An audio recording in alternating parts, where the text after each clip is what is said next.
नमस्कार मित्रों, मैं हूं डॉक्टर सोमेंद्र शुक्ला और आप देख रहे हैं आपका प्रिय channel doctor Somendra astro sciences.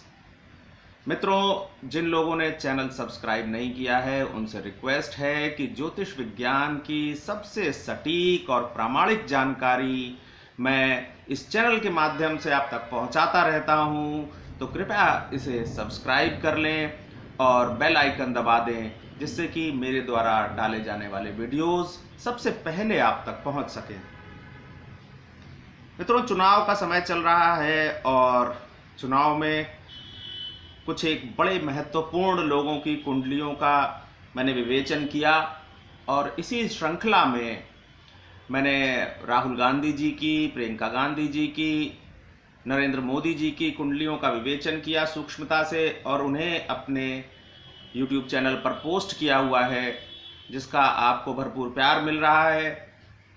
और मैं आज श्री अमित शाह जी, जो कि निश्चित तौर पर इन चुनावों में एक महत्वपूर्ण भूमिका निभा रहे हैं, उनकी कुंडली का विवेचन सूक्ष्मता के साथ और सटीक और प्रामाणिकता के साथ करने जा रहा हूं, जिससे कि आप यह समझ पाएं कि श्री अमित शाह जी की कुंडली, उनके ग्रह आगे आने वाले भविष्य में क्या निर्धारित करने वाले हैं उनके जीवन में, या किस प्रकार के योग उनके ग्रह उनकी कुंडली में बना रहे हैं, जिससे कि आप समझ पाएंगे कि आगे आने वाले चुनावों में किस प्रकार का परिणाम श्री अमित शाह जी के ग्रह उनको देने वाले हैं। तो आइए देखते हैं। सबसे पहले बात करते हैं ग्रहों में सूर्य की। अगर आप देखें तो ये कुंडली जो है कन्या लग्न की कुंडली है और यहाँ पर 6 लिखा हुआ है, तो कन्या लग्न की कुंडली बनती है ये। यहाँ पर 7 लिखा हुआ है और यहाँ पर सूर्य विराजमान है। सूर्य का यहाँ पर विराजमान होना सूर्य को नीच का कर देता है, अर्थात यहाँ पर नीच के सूर्य विद्यमान हैं। सूर्य अपनी नीच की राशि में विद्यमान है। और देखिए कि यहाँ पर जो कि सूर्य की राशि है अर्थात सिंह राशि, यहाँ पर शुक्र विराजमान है।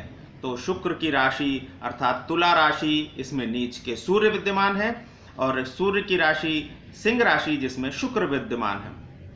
और यहाँ पर चूंकि नीच के सूर्य यहाँ शुक्र के साथ में राशि परिवर्तन कर रहे हैं, तो यह एक नीच भंग राजयोग की सृष्टि कर रहा है।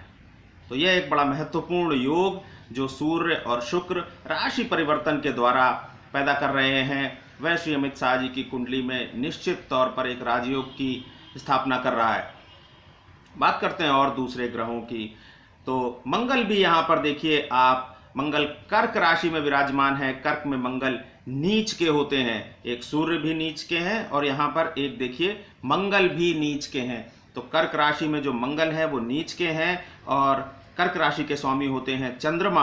चंद्रमा देखते हैं कहाँ पर विद्यमान है। चंद्रमा यहाँ पर विद्यमान है जहाँ 1 लिखा हुआ है, अर्थात मेष राशि में विद्यमान है और मेष राशि के स्वामी होते हैं मंगल।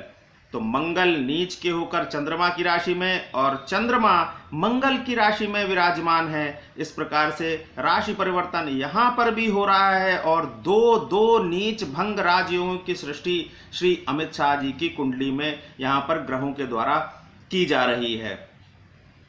मित्रों, ग्रह नीच का है, लेकिन अगर राशि परिवर्तन कर रहा है किसी दूसरे ग्रह के साथ में, तो निश्चित तौर पर वह ग्रह अच्छे फल प्रदान करता है, एक राजयोग की सृष्टि करता है। और इसका कारण यह है कि यदि नीच का ग्रह है और वह यहाँ पर इस भाव को नुकसान पहुँचाएगा, तो उसके दिमाग में यह बात रहती है कि यहाँ पर मेरी राशि में यहाँ का स्वामी विद्यमान है तो वो उसको नुकसान पहुँचाएगा। तो इस वजह से वो अपने स्थान की रक्षा हेतु एक बुरे फल को ना प्रदान करके अच्छे फल प्रदान करने लगता है और इस प्रकार से राशि परिवर्तन, चाहे वह नीच का भी ग्रह क्यों ना हो, वह एक विपरीत राजयोग की सृष्टि करता है। अब बात करते हैं एक अन्य महत्वपूर्ण ग्रह जो निश्चित तौर पर राजनीति के क्षेत्र में सफलता दिलाने वाला या राजनीतिज्ञों की कुंडली में सबसे प्रभावशाली उपस्थिति दर्ज कराने वाले ग्रह के रूप में विख्यात है, वह है राहु। और राहु यहाँ पर इनके कार्य क्षेत्र के भाव में दशम स्थान में विद्यमान है। और देखिए मिथुन राशि में विद्यमान है। मिथुन राशि में राहु उच्च के होते हैं, तो उच्च के राहु इनके व्यवसाय के क्षेत्र में, कार्य क्षेत्र में, इनके प्रोफेशन हाउस में विद्यमान है। तो निश्चित तौर पर यह बहुत बेहतरीन राजनेता साबित हुए हैं राहु की, इसी उच्च के राहु की यहां पर उपस्थिति के कारण।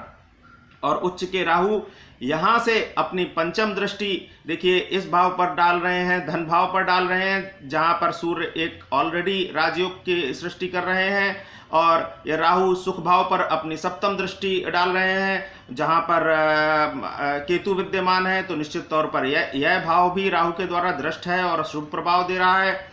और राहु शत्रु भाव पर भी अपनी दृष्टि डाल रहे हैं उच्च के राहु। तो शत्रु विजित जो है वह योग ये बनता है और निश्चित तौर पर श्री अमित शाह जी अपने शत्रुओं पर विजय प्राप्त करते हैं। तो इस प्रकार से सूर्य और शुक्र का राशि परिवर्तन, मंगल और चंद्र का राशि परिवर्तन और उच्च का राहु, ये तीन बहुत ही बेहतरीन इनकी कुंडली में प्लेसमेंट्स हैं प्लैनेट्स के, जिसके कारण यह एक सबसे बड़ी पार्टी के अध्यक्ष के रूप में आज कार्य कर रहे हैं।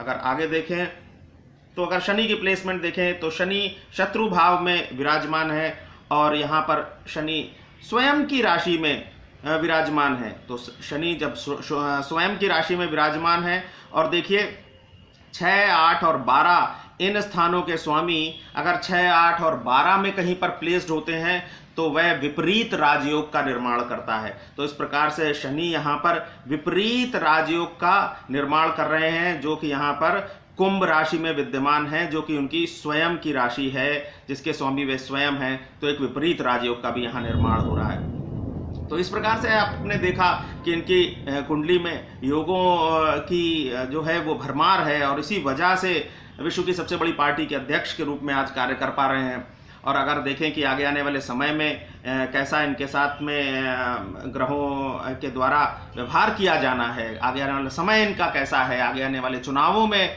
इन्हें किस प्रकार की सफलता या असफलता का सामना करना पड़ेगा। तो देखिए अभी इनकी जो महादशा चल रही है वह राहु की महादशा चल रही है, जो कि 14/11/2003 से प्रारंभ हुई थी और 13/11/2021 तक चलेगी। और जैसा कि मैंने आपको बताया कि राहु यहाँ पर बहुत ही अच्छी पोजीशन में प्लेस्ड हैं। तो इस महादशा में इनको निश्चित तौर पर कोई भी परेशानी दिक्कत होने वाली नहीं है और यह महादशा इनको एक बार फिर से सफलता दिला सकती है, ऐसा मेरा मानना है। और अगर हम लोग बात करें इस महादशा में, राहु की महादशा में, तो अभी अंतरदशा चल रही है सूर्य की, जो यहाँ पर नीच भंग राजयोग में पार्टिसिपेट कर रहे हैं। तो यह 27/4/2019 तक चलेगी। निश्चित तौर पर यह भी इनके लिए अच्छी होने वाली है। और उसके बाद चंद्रमा की जो अंतरदशा चलेगी, चंद्रमा भी एक नीच भंग राजयोग में पार्टिसिपेट कर रहे हैं। तो यह समय भी इनके लिए अच्छा ही होने वाला है। इसके अलावा और अगर योगों की बात करें तो इनकी कुंडली में चक्रवर्ती राजयोग का भी निर्माण हो रहा है। कैसे होता है चक्रवर्ती राजयोग का निर्माण एस्ट्रोलॉजी के स्टूडेंट्स के लिए मैं इसे विशेष तौर पर बताना चाहूँगा कि यदि सूर्य और गुरु अपनी पंचमांश कुंडली में विद्यमान हो, अपने पंचमांश में विद्यमान हो उन्हीं स्थानों पर, तो यह एक चक्रवर्ती राजयोग का निर्माण करता है। और जिस जातक की कुंडली में यह योग होता है वह निश्चित तौर पर राज्य के अध्यक्ष के रूप में, सम्राट के रूप में कार्य करता है। इसके अलावा इनकी कुंडली में एक अन्य ग्रह का बड़ा योगदान, जो कि मैंने आपको पहले भी बताया कि शनि जो यहाँ पर एक विपरीत राजयोग का निर्माण कर रहे हैं और साथ में हर्ष योग का भी निर्माण कर रहे हैं। अगर अन्य योगों की बात करें तो गज केसरी योग का भी निर्माण यहाँ पर हो रहा है, जो कि चंद्रमा और गुरु मिलकर कर रहे हैं। और सुनफा योग, जो कि यह भी बड़ा प्रसिद्ध योग है, इसका भी निर्माण यहाँ पर हो रहा है, क्योंकि चंद्रमा से धन भाव में गुरु विद्यमान है।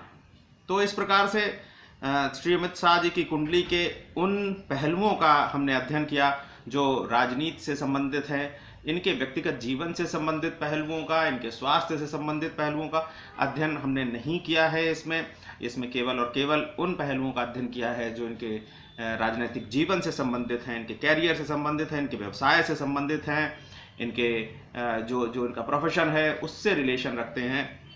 और ग्रहों की जो भाषा है, ग्रह जो बोल रहे हैं, वह आपकी भाषा में मैंने आपको समझाने का प्रयास किया है। अब आगे आने वाला समय इनके लिए कैसा होगा, इनकी पार्टी के लिए कैसा होगा, इसका निर्धारण मैं समझता हूँ आप स्वयं करें, इसका आकलन आप स्वयं करें तो ज़्यादा बेहतर होगा। आज का वीडियो देखने के लिए बहुत बहुत धन्यवाद, बहुत बहुत आभार। नमस्कार।